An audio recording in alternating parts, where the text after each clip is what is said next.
Hello, and in this video, we are going to learn how to set up automatic replies on your Outlook. Alright, so first thing first, open your Outlook, then go to Settings, and make sure that the first option, Accounts, is being selected.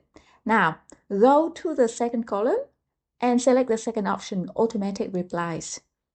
And remember, the automatic replies are being set at the account level. So if you have multiple accounts, for example, I have 4 accounts, 2 school accounts, 1 work account, and 1 personal account.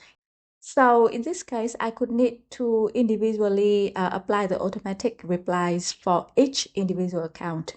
Now, let's go to the first one. I'm going to apply this on my school account. Select Send Replies. Now, set up the start time. I'm going to set it up on Wednesday. So maybe I'll set it up the day before. Start time on the 29th of April. Okay, 6 p.m. And end time, midnight. Okay.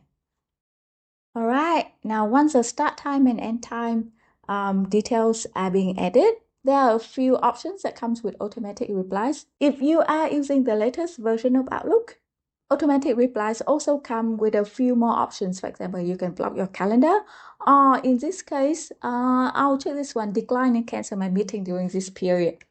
Okay. And then I will customize the automatic replies.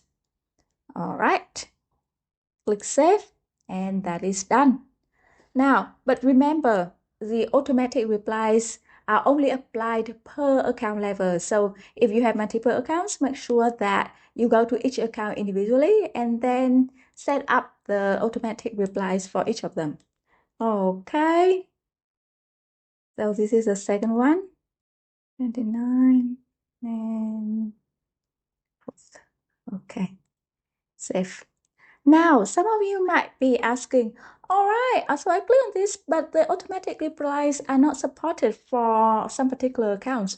Now, this is because of account hosting servers. For example, my work account, Minh at scary.com, is actually not hosted by Outlook.